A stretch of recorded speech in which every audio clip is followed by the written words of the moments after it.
My name is George Herman. This is the 24th of October, 1997. I'm about to do an interview with Howard K. Smith, and we're in Bethesda, Maryland, a suburb of Washington, D.C. All right, Howard, tell me about Faraday and Monroe, Louisiana, places I've never been to. What was it like? Well, Faraday is on the Mississippi River in Louisiana. It's one big bend above Natchez, Mississippi on the other side. Howard, what is your full name? Howard Kingsbury Smith, Jr. Were you always called that? No, until I was about 12 or 13, I was called Jack. I don't know why, but I liked the name so much that I gave it to my son. When were you born? May the 12th, 1914, just about 2 months before the powder trail for the First World War was lit. And where exactly were you born? What town? Faraday, Louisiana, a small town on the Mississippi River, one big bend above Natchez, Mississippi on the other side. It was a small railroad town, and my father was there because he was hired by the Missouri Pacific Railroad as a conductor on local runs. What about Monroe, Louisiana? We moved there when I was about 3, and I loved it. It was a small city. It was really more American than Southern. There was no monument to the Civil War anywhere in town. And I really loved it. When the Depression came and we had to move to New Orleans, I regretted it very much. It was traumatic for me to make that move. Tell me about your father. I imagine he had some trauma too. My father was an almost fictionally perfect example of the Southern aristocracy and its downfall. He was a member of a rather aristocratic family. His father was a physician, lived on the river. And the family ran out of money and lost the mansion's still there. It's still there on the Mississippi River in a town called Lettsworth. And he went into the sugar refining business. The refinery is still there too. And then that failed. He got a job on the railroad as a conductor in Missouri Pacific Railroad. How long did that last? It lasted until he was fired about, he had some kind of altercation with the company. He was fired when I was about 12. And he stayed unemployed and throughout the Depression until World War II came, and they hired him again because they needed labor. How about your mother? Tell me about her. I don't know much about her. I just know that her father had a wonderful name, Christopher Columbus Cates. And he was the captain of a small steamboat that plied the Red River. And her mother was a Cajun with the family name of Innette. And father and mother died in a yellow fever epidemic just shortly after her birth. So she and 2 sisters were handed around to relatives, and she went through the hands of several different families before she settled with the Cajun family across the river from Baton Rouge, Louisiana, where she was reared. And how long did she live? She died at about 53 or 54 of breast cancer. How about your brother? Older brother? Yes, he's older. He was 7 years older, and he was the pride of the family. In Monroe, he was the quarterback of the high school football team, which carries a great cachet. He won at the state rally, which was our Olympic Games. The state rally, he won 2 gold medals, 1 for the 440-yard dash and 1 for debating. So he was the pride and joy of the family. So some kind of aristocracy stayed on. Well, yeah, I guess that was aristocracy, merit. What kind of a student were you? In Monroe, I was a good student. In New Orleans, I dropped out of life. I was a terrible student. I failed almost everything. Until the Depression settled in, and it became quite clear that I wasn't going to get an education unless I made it for myself. So I began to work. And after that, I had straight A's all the time to get a scholarship to Tulane University, the mayor's scholarship, which was given to the student with the highest grades every year. Were you a history buff then? No, but I was a journalism buff. I had always planned to be a journalist. The decision was never made, but I loved to write, and I wrote for the local high school newspaper. I became editor of it. It won the huge Silver Cup for being the best student newspaper in the state of Louisiana. And I also loved sports. I was the captain of the track team and held the New Orleans record for the high hurdles for many years. I think that's part of that record. It technically still stands, doesn't it? It does, yes. It was someone broke it after 40 years, and so they decided that they would switch to the metric system, and they gave him the record for the metric 110-meter hurdles, and I kept the record for the 120-yard high hurdles forever. What did you do for fun? Were you a good kid or a reckless kid? Sports was my only fun. We were very poor. When the Depression hit, we were really knocked out. And so fun was going to the movies once a week and doing sports all the rest of the week. Were you a newspaper fan? Did you read a newspaper regularly? Mm-hmm. Yes, I wrote for sports for one of the newspapers occasionally, the New Orleans States. And, I was determined to be a newspaper man from the very beginning. Were you interested in world events from the very beginning? No, I saw myself as being something like the city editor at my peak. I'd be the city editor of the St. Louis Post-Dispatch, and I would deal with domestic matters. What papers were you reading then?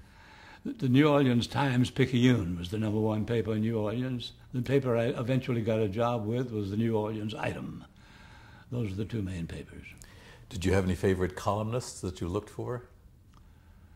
Yes, there was a columnist, and I'm trying to remember his name now. He became a very famous congressman, and you probably know his name. He was the chairman of the Defense Committee in the House of Representatives, Hebert, F. Edward Hebert. Yes. He wrote a column, and I contributed to it from time to time. I consider that he gave me my start, really. He used to publish little poems, and I sent in a poem marked anonymous. And when I saw my effort in poetry in print, I realized my future lay in prose. Did you listen to the radio? Oh, yes. I think the whole nation hung on the radio at that time. Why? Well, because it was the main entertainment, it was free. I listened mainly to entertainment programs. News then constituted about 3 minutes by a man named Ted Liuzza reading from the wire services, the latest news. There's 3 minutes every few hours.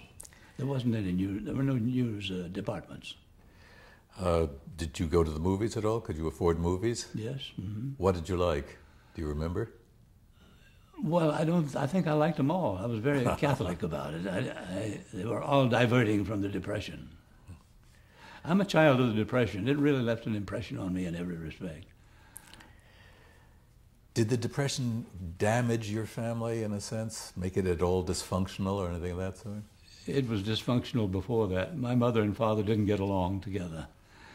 They loved me, but they didn't love one another. And I don't know why. I suggest that it was the same conflict that was effective all over Louisiana in every respect, a religious division. The north of Louisiana is mainly Protestant, and the south, Cajun, is mainly Catholic. Every election was a contest between a Catholic and a Protestant candidate. My father was a Protestant, he was a Bible Belt Baptist, and my mother was a devout Catholic. They just didn't get along. They should never have married, but it was rather late when I found out about it. Let me go back to the newspaper, the school newspaper and so forth.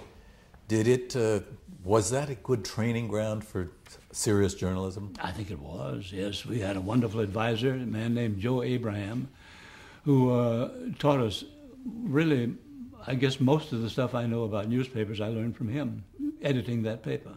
Oh, it was outstanding. We didn't make any money. We were always in debt. And the year I left, Russell Long, Huey Long's son, came to the same high school and became the advertising director of the paper, and it made money for the first time. It was my misfortune to leave just before he came. Did you get to be friends with him at all then? Very good friends, yes. And in Washington too, I gather. Yeah. Okay. Tell me a little bit about Tulane, your years there. Tulane was, at that time, considered a rather posh institution where only the swells went to school. It was, I later recently have discovered that in fact I am in the land of the founders of the university. My great-grand-uncle, a doctor, he was a physician too. He had come from a long line of plantation doctors. Dr. Edwin Bathurst Smith was one of 6 physicians who founded the Medical College of Louisiana. And Paul Tulane, the wealthy merchant, offered it his fortune if it would adopt his name. So it became Tulane University and spread into other fields with his money. What did you study there? Arts and sciences, a straight arts course. Languages? Languages and history and journalism. I really didn't want to study journalism. I thought I knew it all already, but 3 different awards were given to journalism students by the local newspaper. A $100 award for the best literary student, a $100 award, and $100 was a lot of money at that time. Award for the best journalism student and $100 for the best human interest story written by someone. I got all 3, and I got by college with those 3. There was a requirement in those days for language study in college. What did you study? French and German. Why German? I decided there was going to be a war, a repetition, a resumption of World War I, and I thought that to get a job, my main purpose in life was to find a job. Everybody was trying, and no one was getting jobs in those times. That there was going to be a war. As in World War I, all the reporters would want to go to Paris or to London. Very few would want to go to Berlin. So I zeroed in on Berlin. I learned German. What did you plan to do when you graduated? When was it, 36? 36.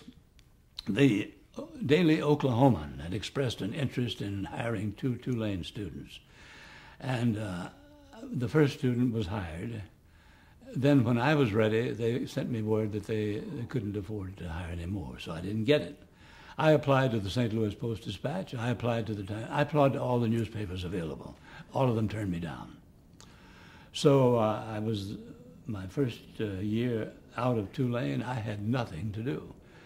And my German teacher said, I can get you a scholarship to Heidelberg for a summer study there. Can you go? I thought that would be impossible. Travel at that time was just for the well-off. But I found out I could get a job as a workaway on a ship there and back, and my $100 award for the Human Interest Story Contest would carry me through the summer. So I went to Germany. And I was very impressed with the Germans. My own country was deep in depression, but the Germans were out of it. And I later discovered how they got out of it. They got out of it by building a huge arms program and a huge army. They absorbed all the unemployed in those 2 functions. And as I watched them and lived among them, I began to be frightened by them because we were given lectures every day by German-speaking members of the faculty who spoke beautiful German, and we would learn from them. I discovered that all the themes were the same. It was the Germans were superior to almost everybody in everything, in science, in arts, in politics, in sports. That year they won their own Olympics. And, but they were always prevented from being #1 nation by some conspiracy of people who hated Germans. At one time the French, previous to that the Vatican, now the international Jews. And I began to worry about that. I came to the conclusion they really believed the stuff I was reading in newspapers. I thought it was just for politics. It wasn't. They really believed it. And I went and lived with some Germans who were officers, young officers in the army, my age, and they had had 2 years of military training. They were prepared to move as one on the word of the Fuhrer. I listened to the Fuhrer, and he scared me to death. I decided that this was a nation with a grudge against the world and developing the means to work it out. So I left Germany that summer scared to death and very anti-Nazi. And I think that was the dominant fact of my life for several years thereafter. When you left, where did you go? I went back to New Orleans. I finally got a job on there was a columnist, Dorothy Dix, Advice to the Lovelorn. She was appeared in all newspapers, but she lived in New Orleans, and she's the one who donated the $100 prize for the Human Interest Story. And when she heard I'd been turned down by all the papers, she phoned one and got me a job. So I went to the New Orleans item, and then while I was there, I applied for a Rhodes Scholarship, and I got it. So I left and went back to Europe, and I spent the next 2 years, the second of which was the year war broke out, in Europe. in Oxford. You worked for the Item. I worked for the Item in 1930, end of 36 and beginning of 37. What kind of stories did you cover? Well, at first I covered, I was on general assignment, and most of the stories were pretty poor. I got the leavings, the Ladies Auxiliary Society and things like that. Sometimes they didn't make print. One crime, I covered one crime, a young man, apparently a very attractive young man, courted a girl of good family, got her to sign some checks, and he disappeared with the money. And I covered that for a while. I really squeezed everything there was out of that. But it was clear I wasn't getting anywhere, and so the feature editor, whose job was to find features to put in the paper to make it interesting, needed an assistant. And I grabbed that job, and I was a kind of a rewrite man from then on. I didn't work general assignment anymore until I got the scholarship, and then I quit and came back to Europe. Didn't President Roosevelt visit New Orleans during that time? I was prepared to quit immediately. I got the scholarship, but it turned out that Franklin D. Roosevelt was coming to our city. Louisiana was a dyed-in-the-wool Democrat state, so presidents never came. But he was coming because there was a great reunion. The Democrats of Louisiana and the Democrats of the nation, headed by Roosevelt. Under Huey Long, the Democrats in Louisiana had strayed from the fold.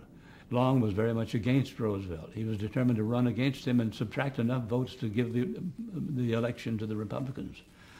So Roosevelt cut off all aid to Louisiana. So when Long was assassinated, Roosevelt sent out feelers to Louisiana, would you like to resume relations? And they said, we sure would, we need the money. So he came to Louisiana to seal the deal, and I wasn't going to miss that, so I stayed with the New Orleans Item throughout Roosevelt's visit to New Orleans, and I had a wonderful time, just loved it. Did you get to see him or meet him? Yeah, at the end of the day, he went out to the wharf, was driven out to the wharf in his big touring car to get on a destroyer and go down the river and out into the Gulf of Mexico and the Caribbean and have a holiday. And sitting there in his car, he held an impromptu press conference. And I was aggressive, and I got right next to him. And I got around to asking him a question, which I thought was the peak of my career. I think I asked him, what do you got to say about what we call the Second Louisiana Purchase? And I thought, oh, it was very presumptuous of me to say that to him, but after a while he laughed and said some not very important statement, but I thought it was the finest thing I'd ever heard. And he said he liked New Orleans. What else would he say? So I was thrilled at having asked the president a question and thereby launched my national career as a journalist. Were you surprised to see that he was a cripple? Very. It hadn't occurred to me, you know. He arrived in the night and went on sleeping in his observation car in the station. The railway station was emptied. A few reporters were allowed to go in, and after a while, he appeared on the observation platform, obviously in pain, being helped. He couldn't walk. He appeared to walk. He never walked. He was shoved. And when he was fixed with his hand on the rail of the observation car and his arm locked to some Secret Service man's arm, he looked up, and then a Secret Service man gave a signal. And then all lights went on, and he began to smile and wave his hat at this crowd that didn't exist. There was nobody there but a few reporters. And they took pictures of him for a few moments, and then the Secret Service man gave a signal again, and they stopped. And he resumed his look of pain and was taken down to the automobile which would take him to the city. For the first time, I realized the man was lifeless from the hips down, but it had been kept a secret. Just a kindly conspiracy by reporters and photographers and the president. They wouldn't let the world know. Did it strike you, coming from Germany, that this was a kind of a German performance? A signal to the start, a signal to stop, and everybody started and stopped, and a secrecy maintained? Louisiana politics is so full of things like that no, I was not a bit shocked by that. I was shocked to see that he was a cripple, but the process did not bother me at all. We really have raunchy politics in Louisiana. So you left the raunchy politics of Louisiana and you went to the gentlemanly environs of the Rhodes Scholarship. Yes. What did you study? It's a course called Philosophy, Politics, and Economics. It's Oxford's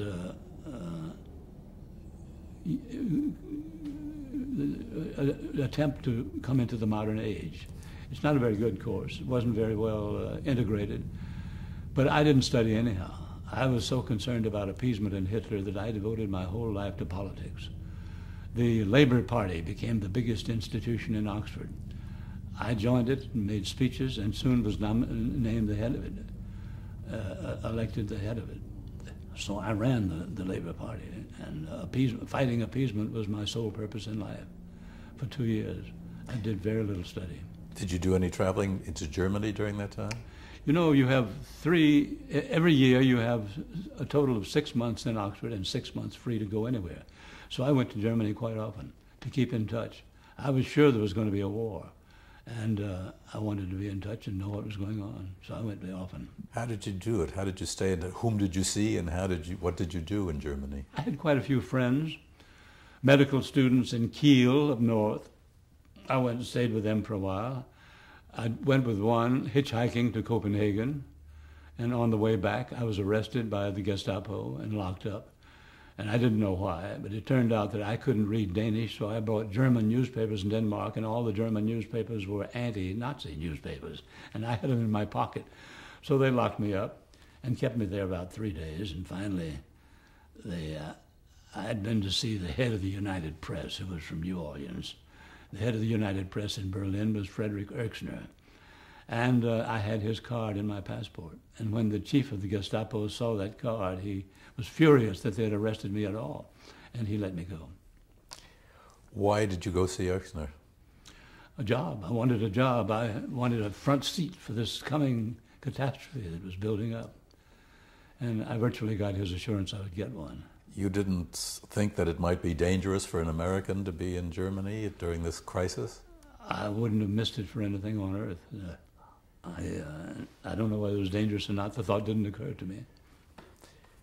Was Germany working on television at the time? When did you first encounter television, so to speak? An exhibition in Goebbels, the propaganda minister, kept a restaurant for foreign reporters in the middle of town. And there they put on an exhibition of television. It was most unimpressive, and I thought it had no future. Well, let's go ahead a little bit to 1939, September of 1939, when the war broke out. What did you do? Where were you and what did you do? I was in London preparing speeches and other things for the coming school year. And I was staying in London because the appeasement crisis was really ripening. It was ready to blow up. And Hitler did, as everyone expected, go into Poland. It was up to Chamberlain to keep his word and oppose it. He didn't do it. For 3 days he didn't do it. And finally there was a rebellion inside his party. And he was forced to declare war. And when I got that declaration of war, I broke all my relations with Oxford, sent letters to everybody, and went to work for the United Press. Where? In London. The United Press hired several people, a young man named Charles Collingwood and 2 others. And I was scheduled for Berlin, but they were afraid that something might happen in London. They might need extra help, so they kept me there for a month. Finally, they let me go via Harwich to Esbjerg in Copenhagen, in Denmark. And there was a channel through the mines that the Germans and the British agreed would allow this one ship to go every week. I went there, and I went to Berlin and stayed in Berlin 2 years, working for United Press for most of the time. Before you got there, you were in Copenhagen? Yes. How long and what did you do there? Well, I was to just say hello to the UP man there and go on, but in fact the Russians invaded Finland, and they needed someone to relay a copy from Finland on to America. So they kept me there to do that for several months. Tell me about the United Press operation in Europe. Was it a good operation, and how did they feel about broadcasters? I don't think they even knew there were broadcasters. There was not any competition with them for quite a while yet. Paul White's World News Tonight had not yet made an impression. It soon would, and it would really affect them very much.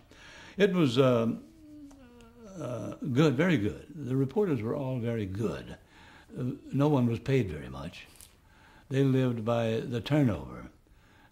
New young people would do anything to work for the United Press, and then after they got a little experience, they became restless and went off to hunt for other jobs. Exactly what happened to me. In Berlin, Bill Shirer was the CBS correspondent. Every night from the studio on Adolf Hitler Platz, he would phone me and get the latest news for his broadcast. When he went home to become famous and write his famous book, and they sent another man named Harry Flannery to replace him. Flannery couldn't speak German and knew very little about Germany, so he leaned very heavily on me and finally offered me a job with CBS, and I took it. United Press was very angry with me for doing so, but I did it and switched to CBS and became a broadcaster. How were American reporters treated in Berlin at that time? Well, at first we were treated as very privileged people. We received parcels, food from other places, so we didn't suffer as the Germans did from the war.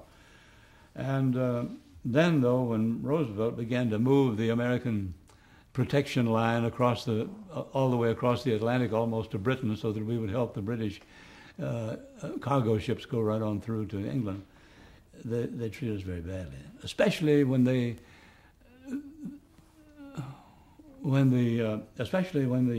British refused to surrender. They conquered France. What they had set out to do in World War I, they did in a few days. They thought the rest of the world would line up and agree that they had won the war. The world didn't. Churchill said, no, we're going to go on fighting. They became extremely depressed and extremely angry. And then Roosevelt began to help the British. That just made them furious. So they treated us very badly. They would pick up reporters and put them in jail overnight. They took Dick Hotlet and put him in jail to stay. He was there for months before they traded him for some Germans we arrested who were spies in America.